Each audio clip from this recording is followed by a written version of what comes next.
Hey guys, welcome back. It's Heather with Hump Days with Heather on Talking Pools podcast. So today I want to talk about cost of customer acquisition versus customer lifetime value, right? With that being said, we have two different values, right? I'm just going to kind of dive in because there's a lot that goes into this. And a lot of us contractors don't know that. Sorry, I'm just putting my lunch to the side, my sausage. Cost of acquisition. Every single company should know how much it takes for you to acquire a customer. There is a simple formula. It's a CAC, cost of customer, right? So you take the number and you divide it. So in short, like you add up the total costs associated with acquiring that new customer. So the amount that you're spending on the marketing, the sales, anything that you do to get a new customer, whether it's Thumbtack, Home Advisor, Google, Facebook, whatever it may be, excuse me. And that's typically figured for like a specific time range. Like when I do mine, I do every quarter because I want to know how much it takes. Example, if I spend $1,000 on marketing in that quarter and I was able to acquire 1,000 new customers, I'm just doing simple math here because calculations, my cost of acquisition for that customer would be $1,000. You take that $1,000 divided by 1,000 clients, and that's $1 per customer. If I had brought in 500 customers, my cost of acquisition would be twice as high, right? It'd be $2 then instead of $1 because I only brought in half. I still spent the 1,000, but I only brought in 500 versus 1,000. So that's in half. So you just take your cost, divide it by however many customers you get, and that's your cost of acquisition. With that being said, cost of acquisition comes in multiple different things. You've got, like I said, pay-per-click advertising is really big for the cost of acquisition because you want to know how much it's costing you to click those little ads, right? Every click is a cost. Social media, I think every click for there is the same as well. One that's kind of hard is like if you do like a magazine, you just take that magazine cost, divide that, but you have to keep up in your CRM. Hopefully everybody has a CRM. Keep up with that cost in your CRM so you know. Like mine, I can pull reports on there. I use Salesforce. It's a pain in the ass. Salesforce is expensive and it's expensive to build. That's where the most part comes in with Salesforce. But there's much cheaper CRMs than Salesforce. That being said, take all the expenses. So when I don't like, yes and no. So I divide it into categories and I also divide it into total. So my categories in my CRM, I literally have every one of my marketing campaigns in my books. I have QuickBooks. I'm sorry. I have Facebook. I have Google pay-per-click. I have Craigslist. Yes, I still market on Craigslist. It's been a while actually since I've marketed on Craigslist. I need to go back and do that. I have referrals. I have if I do print. I have if I have it on my truck, because that's technically marketing too. That's a truck wrap, right? So let's say all of those, and I paid, let's just say my total marketing expenses was $180,400. I don't know. Let's just throw a number out there. And I acquired, let's say 2,500 new clients. So give or take, let's say 25, whatever. My cost of acquisition of that, you just take that number and you divide that. That's like what, 70, I don't know. Let me calculate here. Shit, what'd I say? 180,400. And let's say I got 2,500 new clients. So my cost of acquisition is $72.16. I had to use my calculator on that. Let's see, X that out. Sorry. Okay. So then every quarter you're spending $71 to acquire on a $180,000 budget. You are taking that and you're knowing to get one particular client, you're going to spend $71. That's high for a cost of acquisition. You want that way down. That's not what mine is. I'm just throwing like numbers off the top of my head. I can actually pull my report if anybody wants to know. I'll be more than happy to do that. So now that we've gone on the cost of acquisition per client, let's talk about the LTV, as I like to call it, customer lifetime value, LTV.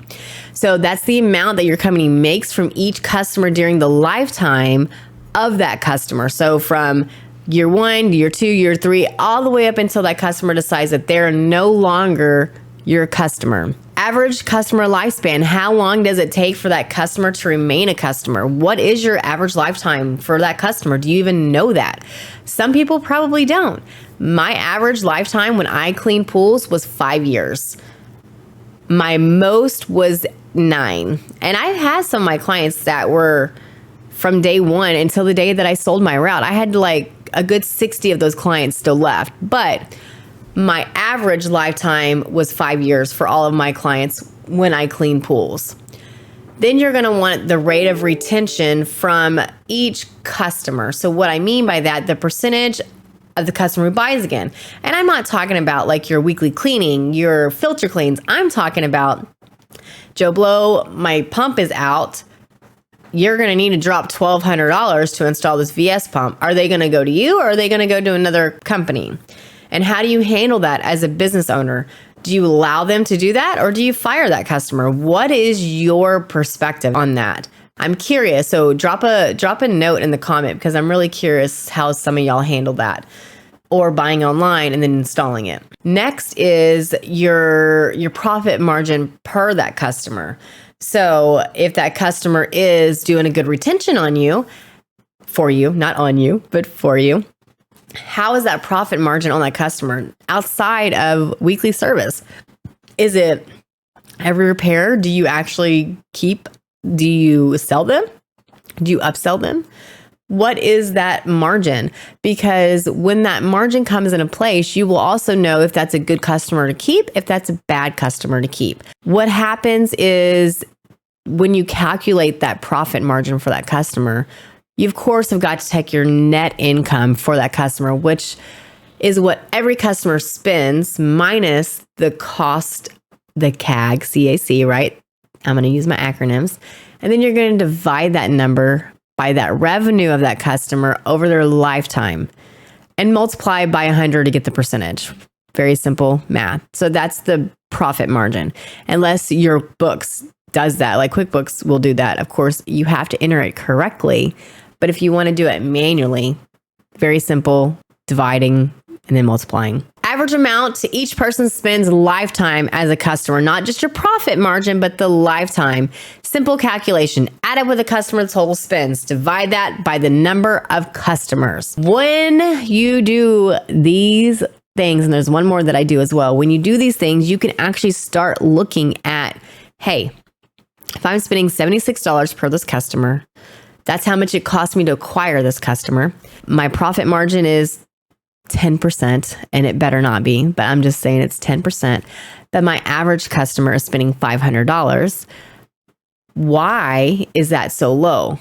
By knowing all of these details inside your business, you can help acquire what customer is good, what customer is bad, right? You have to know your cost of acquisition to be able to do all of these. The next that I do is my average gross margin per customer, not my profit margin, but my average gross margin. That's very simple. It's calculated by the time period, such as a year. So I do a year for this particular client. According to lifespan, I like to do the year. It's just easier. So that way I can say, okay, this client this year was great. This client this year was bad. You're going to take the profit margin per customer over that year or lifetime or whatever you choose to do. And you're going to divide that by 100. And then you're going to multiply that by how much money they spent during that time period, that lifetime. With that being said, that way you know the average gross margin. There's so much that goes into these 4 or 5. Let's see, 1, 2, 3, 4, 5. Five bullets and points. Did I do 5 in my head? Yeah, I did cost of acquisition. I did average customer lifespan, rate of customer retention, profit margin, average amount, and average gross margin. So 6. I had to think in my head. I'm trying to pull all this from my head, so I'm sorry, guys. Those 6 will make or break your company. If you don't know those numbers, I highly suggest you do these math, because this can fail your business like in a heartbeat, right? What happens when you have very high customer acquisition and very low gross margin? You're not going to be profitable. So let's say the average customer over a lifetime would be, I don't know, 19 cents. Horrible. I'm not sorry, not 19 cents, 1900. Holy shit. 19 cents, 1900. That's not a bad price, but at $1,900 for a gross margin per customer over a 12-month period of time, that's not a lot of margin for you. That means you're not upselling them on products. That means you're not either billing out your chemicals appropriately. That means they're reaching out to other customer or companies to get stuff installed when you tell them stuff is wrong. So you need to find out where that disconnect is. You've got to be able to earn that money inside of that customer. When you're factoring in the customer acquisition cost, again, CAC, it's important to consider your business context, right? And make sure your numbers are where they're supposed to be in your books. Because if you're pulling all this from your books, you've got to enter it correctly. And if you're a newer company, your CAC is going to be much higher than mine would be because I'm a much more established company, right? So I don't have to spend as much to get my name out there because there's a lot of people that already know who Swim Carefree is. So most of my company comes from word of mouth, or it comes from referrals, or it comes from wherever it may come from. So how can you improve these flies. How can you improve your cost of customer acquisition? Improve your lead conversion rate. So Google Analytics are very great for that, because how often do customers abandon their shopping cart when they're at your website? I call it a shopping cart because you can literally check out on my website for my services. Because when I did cleaning, you could literally check out, and my website pinged it where it told me who it was, and then it captured their data. So it'd go back before they checked out, like, hey, you've got this in your cart, blah, blah, blah, right? Adding value to your offers, but don't over give stuff for free, guys. Please understand that. That's not what I mean by that. Adding value. Something simple as, hey, I noticed you wanted to sign up for weekly cleaning. My rate's $250 a month. Why did you choose not to go with me? Most of the time, the homeowners will tell you. And if they don't, that's when you got to start picking them. Well, price aside, do you think the value is there? Forget the price. If I sold this to you for $1, do you think this value is there, right? And if they say yes, well then pinpoint, what the problem is, it's the price. So at that point, then you got to sell that value at that cost that you're at, because that value user perceives from your product and your service is subjective, right? Keep that in your mind when selling. I can do podcasts on selling all day long. I love selling. Next would be remarketing to your people over. Like, I do text marketing. I use Slick Text. And if anybody wants to use Slick Text, I have a code that I can give you to get you very good rates and a lot of messaging. I get very good results off of my Slick Text. But my customer, let me see. QuickBooks has it. Hold on. I'm just going to pull it real quick. My database for QuickBooks customer is, my total customer accounts I have is 15,982.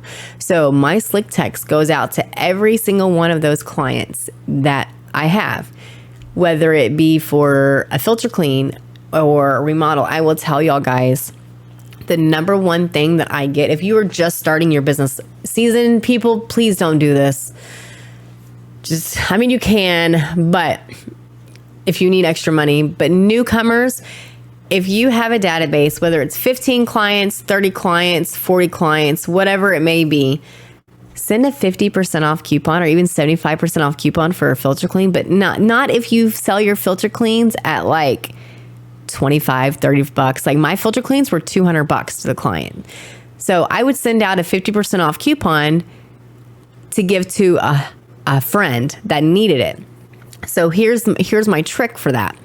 So what happens is that cost of acquisition, it only cost me, my Slick Text is $150 a month, I want to say, and I get 15,000 text messages, right? So at 15,000 text messages, if I send that out at $150 a month, very, very little, right? What I would do with that filter cleaning is I would say, hey, 50% off for you, 50% off for a new client. However, that client has to call us to do this, to take this opportunity for you to get your 50% off. So you've got a new client and you've got your current client. So that's adding value to that offer and acquiring a brand new customer.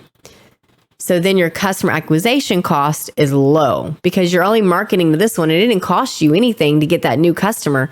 All you did was referral, right? Referrals don't cost you anything.